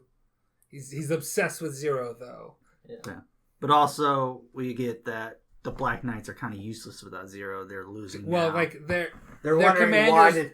the command, they're like second in commands that took over are competent, but they don't see the big picture, so they can't make the right calls. And they're like, why did he abandon us at this time? We were so close. And I don't think that resolution is ever actually shown how that battle turns out. Mm. There's the big cliffhanger. There's two cliffhangers. There's Yeah. that one, and Lelouch is revealed to be Zero. Gunshots off screen. yeah. Suzaku reveals it to Colin that Lelouch is Zero, and she's kind of like, "Why would you're using us Japanese?" And he's like, "I'm giving you back Japan. Why are you complaining?" And then they shoot at each other. Fade to black. They fade to Nonali going, "Oh," and which is with a black background. Fade to black. Credits roll, and then they have a Code Geass will return. Code Geass will return. Season 1. Yeah. And that's the season. Man, the bloodstained euphemia. That's the episode 22 or whatever. That's the moment that I mentioned before where I looked it up. It's like, is that this season? Because I wanted Shabs like I knew that would be interesting. That would be like a oh shit moment. I'm like, okay, that's just to give some closure to that hinting I was doing earlier. Bloodstained euphemia is the moment I was speaking of. Yeah, that was the plot. Yeah, I mean we missed like Valletta gets her memories back No, and you shoots. mentioned I Ogie. said that. Oh, okay. I don't think you mentioned that she shot Ogie though. Oh, I thought I did. She shows up and Ogie's like, Oh no! this is my friend, and Yeah. then she shoots him and he's injured. We'll spoil this. We're not gonna cover the season 2 next episode, but we will the episode after that. Yeah. So we will talk more and watch more of this show. I'll be joining So- them again for that episode. I want to go over some of my notes. These are my joke notes. This is just a regular note. Everybody is so lanky in this show. Yes. They're like 90% legs. It's especially noticeable in the beginning of the season because you get like Shirley and like the diving team. You're like, damn, they're all so lanky. They're like all legs. Let's see. I wrote, forget it, Jake. It's Shinjuku. Because everybody's like, forget about Shinjuku. So this Chinatown reference. Yeah. There's a point where Lelouch is like, I don't go by Lelouch anymore. I go by Lelouch now. He says he threw away his old name and now I he threw goes by away my Lelouch name. Lamperouge. I go by Lelouch now. He says his last name, which is different. People can have the same first name. You should know that, Ben. I'm sorry, just name another Lelouch. I guess it could be a I'm common not name. Britannian. I don't know. It's probably a common name. Like people name their kids after like famous people all the time, and he's a prince of Britannia. Gotcha. People probably named their kids Lelouch before. Uh, So now I want to move into that was on my notes. Yeah, I want to move into our questioning Roewe phase here. Okay. So I've got 4 of these written down. How many do you just have 2? I think I have 3. Okay. I can do 3. Okay, so I'll start. Why is C2 called C2 and not CC Pizza, Dylan? What? Why isn't she called CC Pizza? Answer the question. I don't know. It's spelled C period C period. It's not spelled C2. Why do they call her C2, Dylan, and not CC Pizza? I think the CC pizza is just supposed to be, understood due to the fact of her love of pizza. Ben, your question? Is Shirley a Digidestined? Yeah, she's got a Digivice. Did you not see her phone in that episode? It was a Digivice. Was it really? It totally looks like a fucking Digivice, man. She's one that got the... She's got like a circular Yeah, thing. yeah, okay, yeah, I know. So is she a Digidestined? Doesn't she kind of look like one of them, too? Like, Maybe. one of the main girls in... Doesn't she? Half Mimi, half... Yeah, she kind of looks like Mimi. A little bit of Yeah, Mimi. maybe a little bit of Sora and like the hair color. So, but- yes. Yes. Okay. Okay, she's a Digidestined. Yes. Why did Funimation remove the Pizza Hut branding all over the pizza boxes? Copyright? I don't know. Why, man? It added to the show. Why would Pizza Hut be like, no, take our name off of this famous fucking anime? It's cartoons. Nobody gonna watch cartoons. All right, my next question. Why did I write the note, member of the Dirty Elevens Club? Yeah, why did Ben write that note? What have I been referencing? What are the Dirty Elevens? Club. I don't know. I don't know either. I was hoping he'd know. Yeah. Member of the Dirty Are Elevens? you sure you've seen this show 6 times? You're really not giving very many good answers to these questions. Dirty Elevens Club, I can only attach that to NCIS, which I don't think either of you guys watched. So. Nope. I was assuming people called Elevens in this show. I thought it had something to do with that. Maybe I was thinking NCIS, though. Yeah, maybe. Okay, my next question. Why did Nina masturbate in a classroom? I don't think we talk about that scene. No, we did not. Why did she do it in a classroom and not like the shower or something Why normal? did it look like she was Like her bedroom. having a seizure? Why was she humping a table corner in a dark classroom while looking at a picture of Euphemia? Why was she rubbing her clit on that? Why, Dylan? Why? Because certain obsessions lead you to do certain things. Like, But why a classroom? Why did it Why a look classroom that the blind girl has access to? The blind girl's not gonna know. She's gonna be walking up in there like, yo, it smells like fish up in this bitch. Like, Does it smell like fish in here? who's there? Is that you, Nina? Nina, what are you doing? What was that weird noise? Why were you moaning? Is that a picture of my sister? I don't think it was a classroom, was it? It was like in. Like I think in it was her in the lab student or whatever. I think it was in the student council building. Student council room, yeah. But it's specifically referred to as a classroom. It was just a weird scene. We were just like, is she doing or think she's doing? Google it. Yeah, she's masturbating, man. It's like, all right. Throw some characterization into Nina. Got it. All right, my final question. Why didn't they name Japan Japania? It would have solved a lot of problems. Would have solved a lot of problems. Could have still called themselves Japanese or Japanese or something. Because the Britannians are racist, they had to find a way to demoralize them. Yeah. Make them feel less. Okay. I just feel like it would have solved a lot of problems if they just went with Japania. Yeah, they could still call them. That's one of the big things. Like, we're proud. We're Japanese. We're not 11s. Yeah. Right. Still be Japanese if you're Japan. Okay. My final question, and this leads into the lanky question earlier, but is Mal an orangutan? Because he's got some long ass fucking arms, man. His elbows go down to like his hips. He could like And touch then his toes without bending over.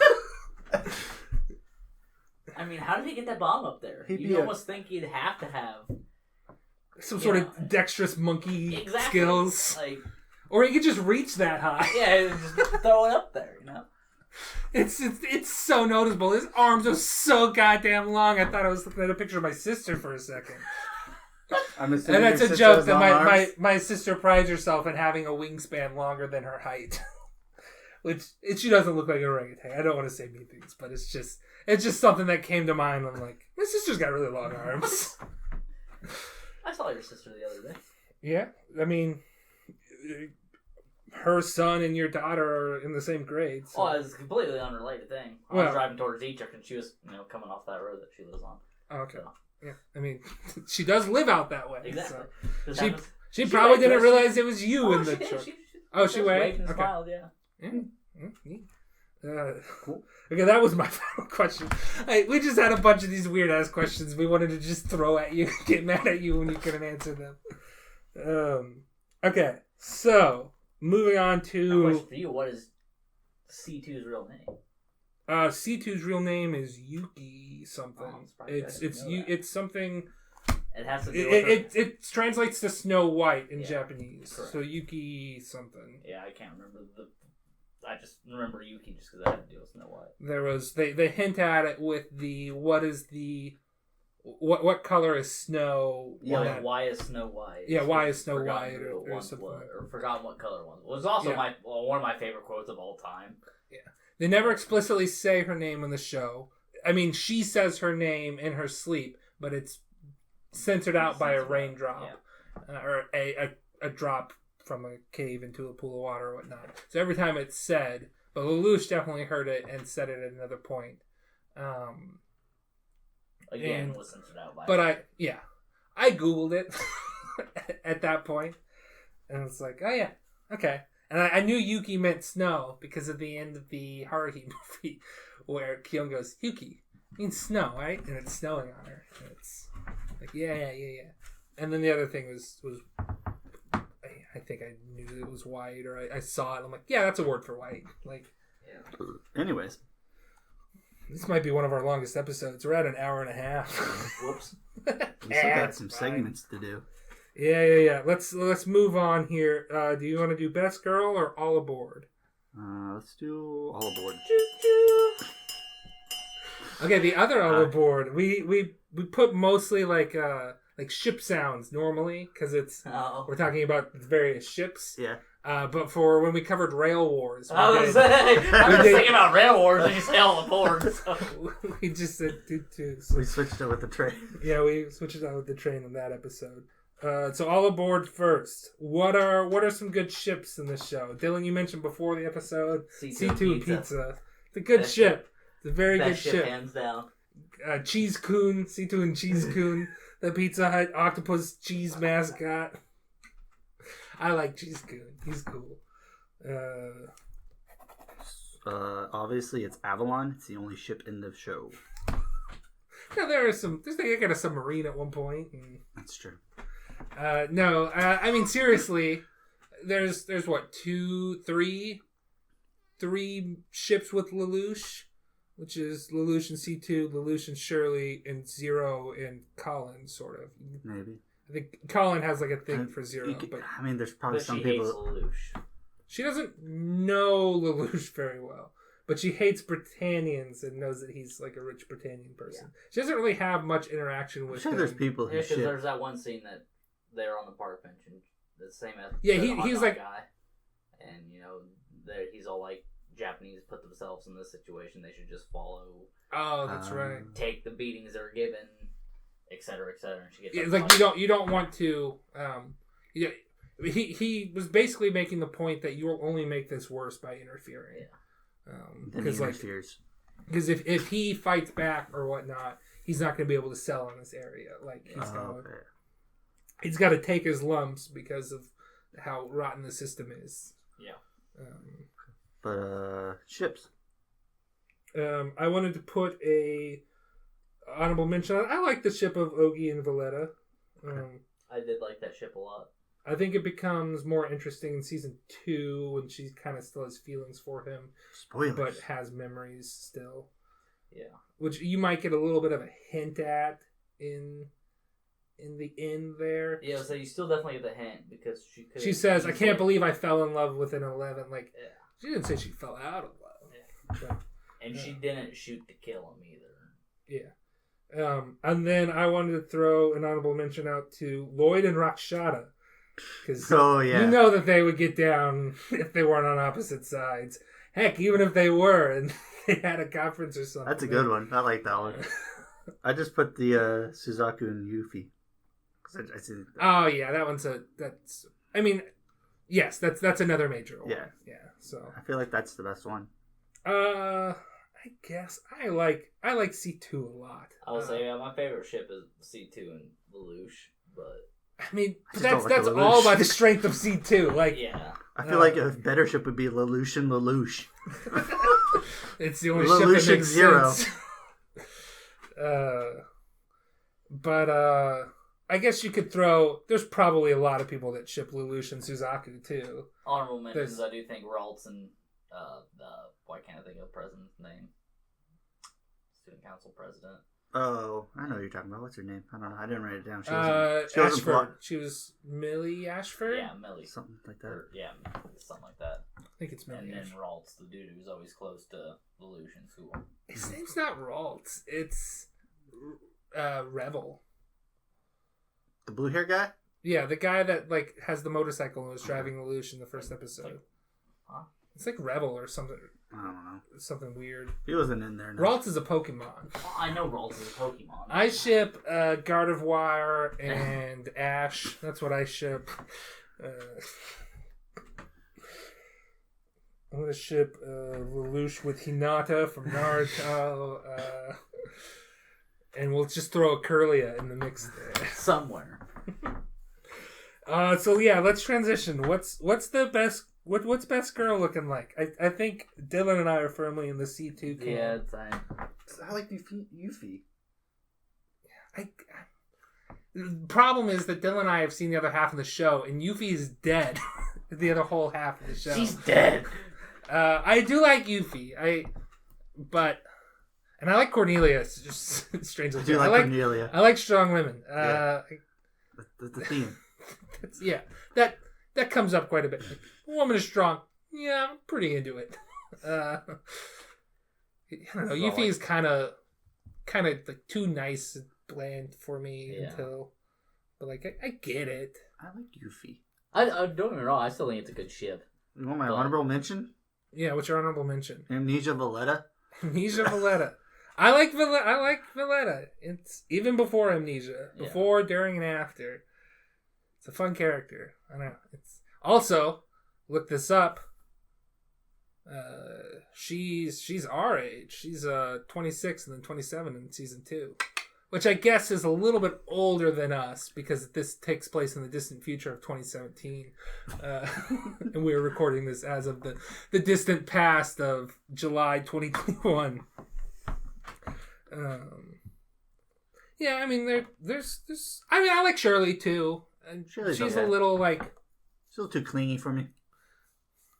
Get it, but not like overly clingy. Like she at least keeps to herself about it. It's true, and she doesn't rub one off in the student council room. I changed my answer. God, I hate Nina. I really do.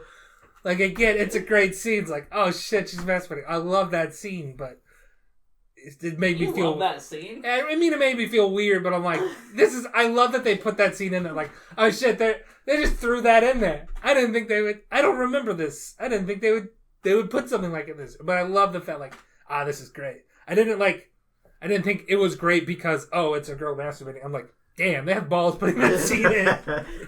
Like, this is a darker anime, but like, I take it more as like a PG-13 anime than like an R-rated. Yeah. But it's like that scene that's because it's so like it's such a popular show that it doesn't feel like it could have any real R-rated scenes in it because the audience gap is so large in that show. Yeah, it's like considered this classic anime, which you would assume like 13 or like younger kids are going to be watching because that's like... Yeah, they're starting to get into action anime. And they can use the internet and people are like, it's like this is hey, one this of the show classics. is great. And then boom, there's a masturbating scene. Yeah, there's which, tits. I mean, to be fair, I was exposed to stuff like that at a young age. So like, I mean, it's kind of... I wasn't expecting it. Yeah. It's like there's 2 scenes with tits, and there's a scene where you don't see... To be fair, you don't know what's happening unless you look it up. Because, again, I thought she was having a seizure or something. But it's like, no, that's... I saw it and I'm like, is that what I think that is? That was what you thought it was. We've talked about this scene too much. We should move on. We really have. So, best girl. You guys like C2. I like Yuffie. Okay, so we'll give an honorable mention to Yuffie and to Valletta. Okay. But I think the votes have it, C2. And to the doctor's whose name I can't pronounce. Rakshata? Yeah. I really like her too. She's barely in it. I know, but she's such a badass when she is, though. Like, and it's so subtle, too. I think she smokes. It's like a big ass pipe. Okay, so that's all aboard. That's best girl. Ben, we need to talk about your number 6 favorite anime. We forgot dib count. Oh, dib count. Yeah, I didn't write that down. That's I got them all.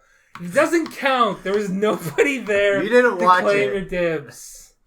All right, you can't. You Unless watched it by call yourself. dibs in front of your wife. It doesn't count. Just don't ask her about it. Okay. And I did. We'll surely this. We won't ask. I'll ask. Next time we're over playing Descent, I'll ask. Did Dylan call dibs on anybody in Code Geass? And she'll say, "What's dibs?" What the hell? And I'll say, "I fucking knew it." Don't explain the dibs system. She'll be like, "What's dibs? What's Code Geass?"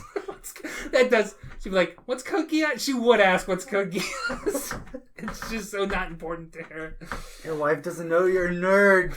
Oh, she knows. Oh, okay. She knows she's friends with us, and we're very clearly nerds. That's true. I did get her to watch very long time ago. Like while we were still dating us back in high school, I got her to watch some of Naruto. Okay. Probably wasn't the right thing to show her. She stayed. And then after we got married, we actually watched July and April together. Okay. That show I think she would like. Yeah. She never finished it because she got tired of reading, but I can't stand the dub enough show, so I want to watch it. I got 1 minute of that dub. It's so bad. Nope. I'm out.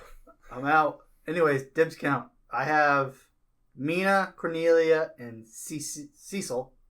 Or Cecile, I think. She's the assistant to... She's Lloyd's assistant. Yeah. Lloyd's assistant. Lloyd.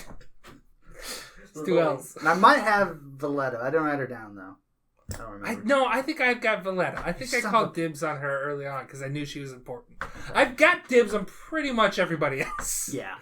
I don't think anybody has dibs on the student council president. I don't think I have dibs on Millie Ashford. If I do, it's whatever. Yeah. But I've definitely got C2. I've definitely got Colin. I've definitely got Shirley. And you have Yuffie. And I've got Yuffie, yeah. So, I think you said you had Cornelia? Yeah. Okay. I'll trade you Yuffie for Cornelia. We'll talk about it. Okay. Yeah, well, the trade's in progress. I'm going to have to throw something else in. You want, do I have dibs on Zero? You want Lelouch? I don't want Lelouch. Yeah, we'll talk about it. We'll talk about it. We'll publish an official trade if this happens. So I'll put it on Twitter if we end up trading. Okay, so our next episode, we mentioned it before. It's not going to be Code Geass Season 2 next episode. Just because it's a longer thing. We want to... Yes, Ben? We're going to talk about number 6. Oh, yeah, shit. I was wanting to talk about this earlier. You transitioned We forgot about dibs count. Okay. We don't always do dibs count. Well, we did, because we called dibs on this show. We did. Okay, so my number 6 anime is Violet Evergarden. Ooh, that's good. Show. Mm-hmm. I think this show is, first, beautiful. This is one of the most beautiful animes I've seen. Yes, agreed. It's one of the most beautiful animes I think the episodes might be a little inconsistent, but the best episodes are fantastic. Okay. I was going to say it's an episodic show for the most part. There might be a few like two-parters, but... It's kind of how I feel about Angel Beats. It's a very pretty show, but I think it's very boring until you get to the really good episodes. Angel Beats is something we've considered covering on this. Yeah. But I don't know if we'll ever get to it. I think, again, if you're looking for like a good happy cry, there's some episodes in Violet Evergarden that'll give you some good cries. I don't know if we've talked about this officially on the show, but we love an anime that'll destroy you. Yes. If you know animes that will destroy us. Especially like anime movies that'll destroy you. Like, Your Name is a little bit happier, but that show makes me cry. That anime makes me cry. When Marnie was there. We fucking bawl it. Bawl. I've seen this movie like 8 times, and I cry every time just thinking of... I don't want to say anything else, but like there's reveals in it that's like, oh man, that's... Violet Evergarden is just a beautiful show. I think there's some fantastic episodes. It is a little inconsistent. I Want to Eat Your Pancreas. That's a movie that makes me fucking cry. Oh my god. It's a weird ass name. I didn't cry when Ash turned to stone. Even to this day, that still. I had it coming. His name was Ash. Surely he's got to turn into something. Yeah. Anyways, go watch Violet Evergarden. It's great. Yeah, we still need to watch the movie, and I still need to watch the special. I think I need to watch the special. Yeah. I just watched the show, none of the movies or specials. Yeah, it's... Man. We should do that sometime soon. Yeah. Okay, that was it. That was my number 6. So speaking of soon, next episode we're going to do similar to when we did Rule of Spring, where we covered a bunch of spring currently airing shows. We're going to cover a bunch of summer currently airing shows. Mm-hmm. We've got the list. Do we want to tell them the list so they can prepare? Sure. We are going to watch The Detective Is Already Dead, Girlfriend, Remake Our Life. I've already watched the first 2 episodes of something like Duke of Death or something like that, so I'll watch the 3rd episode of that. I won't make Shabs watch that. Sunny Boy we're going to watch. Peach Boy Riverside we're going to watch. Jahi-sama Won't Be Discouraged. And you're going to watch Opera Girl. So Yes. we're going to watch 6 shows together. We're each going to watch a show separate from each other and then discuss those shows. Yep. If any of those turn into real episodes, because last time we covered Burning Kabaddi and Nagatoro, and that turned into a real episode. Yep. So we are going to cover those 8 shows, first 3 episodes. Yep. And then after that, we're going to have Dylan back on for Code Geass Season 2. Yep. Give him a little bit of a buffer to get the second season watched, because he's...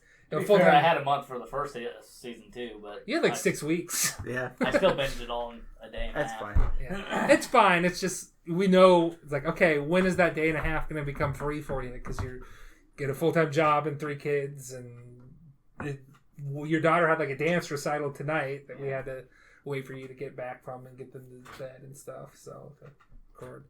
But yeah, we'll give you the time. And that way we also have time, because we normally only, like, with our work schedules being very different, Shabs and I. Yeah. We normally have time for 13 episodes in a 2-week period, so this might buy us a little bit of time. And we went through Code Geass pretty quick, so. Mm-hmm. So again, if we take the time, it takes like 2 days. Yeah, it's just a matter of I don't feel like watching it tonight. Yeah. It's because you'll get home from work some nights at like 10, and I'll be like, it's 10. I'm already like tired. I won't go to sleep for another 2 hours, but I'm tired. But yeah, that's what we're gonna do. So, until next time, what? Where can they follow us? Oh shit! Yeah, I always forget this. You can follow us on Twitter at @anime_territory. We have a YouTube called Anime Territory. There's 2 YouTubes called Anime Territory. So we're the one that has a podcast, and Chrono Trigger streams up. We're streaming sometimes under the stream name Demented Goku. Might change that to Anime Territory at some point, because it's not like we've got people coming back because they know our name. So, we've been playing through Chrono Trigger. We're hopefully do that again. We haven't in the last couple of weekends just for scheduling conflicts, family stuff coming up. And then I got a dibs in Chrono Trigger. Oh, you did. You called dibs via the chat, and then we got dibs on everyone else because you got a delay. Yeah. I'm like, this is stupid. I can't win. I'm like, I got the important one. Yeah, Dylan's the only one who watches streams. He was on our first one. Helped me get it set up. He's always welcome to drop by. Ben also watches them. He watched the Pam. first one. He watched Maybe Chrono the Trigger one too. Oh, he did. Yeah, because did he? Yeah. Did you just tell him to watch it? Because I feel like we only have like 1 viewer from when I get my stats report. Oh, did you? Oh, I don't know. Because we were playing Rock League at the time and you guys were streaming. Okay. I mean, I don't know. But anyway. You might not have had it pulled up. I don't know. yeah. But you two are always welcome to drop by. My brother dropped by on the first stream because we were playing Crash and the Boys, and that's like our family's favorite game. So The game sucks. My brother thinks we have a real shot as Crash and the Boys YouTubers because like there's only one guy who's got like a 30,000 view Crash and the Boys video on YouTube, and he sucks at the game. You can do this. You can take it over. I'm like, yeah, but I didn't record our first stream, and this game's 35 years old, and it's not 35. Surely. When did the NES come out? 30 years ago? It's not 30. When did this come out? 30 years ago? I said it was not 35. Okay. I just know I played it as a kid, but we were like a little bit behind until we got a PS2. So, like, we never had an N64. We were playing regular Nintendo games in the N64 era of games. So, we were just a little bit behind. NES came out in 83. 83. So it's almost 30. No, 30. almost It's more. 40. It's almost 40. 40. Yeah, but I don't know. This was like the 5th or 6th game in a series in Japan. It wasn't a launch title NES game. Anyway, whatever. Watch us on stream if you want. Some people on the Chrono Trigger subreddit said we were funny, so that's at least one guy. Is it because we keep naming characters Ben? Possibly. We've named 2 characters Ben, and then 1 character B-3N. Crashing the Boys is only 30 years old. 30 years old. I got it. Almost. Almost. Next year it'll be 30. Next year it'll be 30. See? I knew it wasn't 35. Okay. Okay, yeah. So Still now older than all of I can us. do the sign off. Okay. Until next time, El Sai Kanguru.